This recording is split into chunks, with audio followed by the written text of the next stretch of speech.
لێرەکانی هەفتەی چوارەمی خولی پلەیەکی کوردستان بۆ تۆپی پێک ئاسۆ میوانداری هەڵەبجەی شەهیدی کرد و گەڕانەوەیەکی جیاوازی کرد و بە تەنها گێمێک یاریەکەی لێبردەوە. یاریەکە لەسەر یاریگەی برایەتی لە شاری هەولێر ئەنجامدرا. لانیوەی یەکەم پێکاتی ئاسۆ شپرزەیەکی زۆری پێوە دیار بوو، یانەی میوانیش فشاری تەواوی خست بۆ سەر گۆڵەکەی لە خولەکی 34 ناوبژوان لێدانێکی سزای بۆ هەڵەبجە ئەژمار کردو. شادومان سەڵاح توانی گۆڵ یەکەمی پێتۆمار بکات.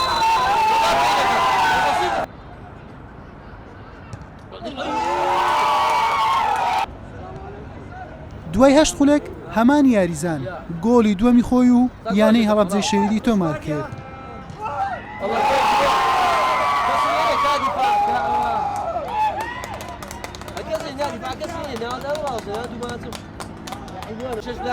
نیوە یەکەم 2-0 بە سوودی هەڵەبجە بە کۆتا هات. نیوەی دووەم دەستی پێکردو لە یەکەم هێرش ناوبژوان فیکەی لێدانی سزای بۆ ئاسۆ لێدا و فەرمان شەریف گۆڵ یەکەمی پێتۆمار کرد.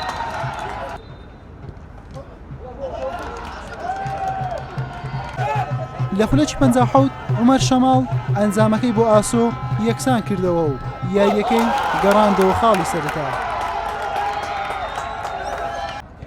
یاریزانان یاسۆ بە تەواوەتی دەستیان بەسەر یاریەکەدا گرتبوو بە دوای گۆڵی سەرکەوتن وێڵ بوون. لە خولەکی 84 فەرمان شەریف لە هەوڵێکی تاکەکەسی توانی گۆڵی سێم بۆ یانەی ئاسۆ تۆمار بکات. سوفیان ڕافع بە گۆڵی چوارەم بۆ ئاسۆ کۆتایی بە یاریەکە هێنا و ئاسۆ بە ئەنجامی 4 گۆڵ بەرامبەر بە 2 گۆڵ براوە بوو.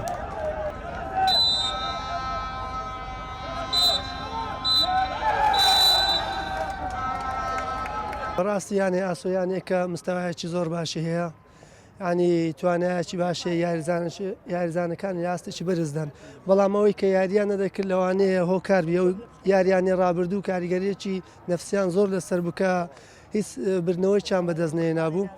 ئەمە کاریگەریەکی زۆریان لەسەر بوو، بەڵام پاژەوەی کە 2 گۆڵ خۆیان ئیدی هیچ نەما دیسان هەر چاوەڕێ ناکەین بدۆڕێن و یان یەکسان بین.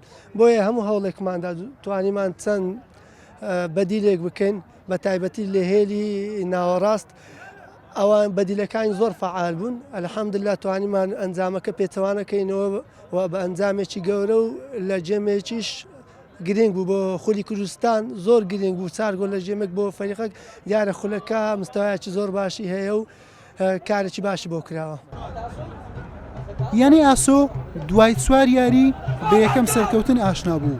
بە کۆکردنەوەی 5 خاڵ هاتە ناوەڕاستی ڕزبەندی یانەکان.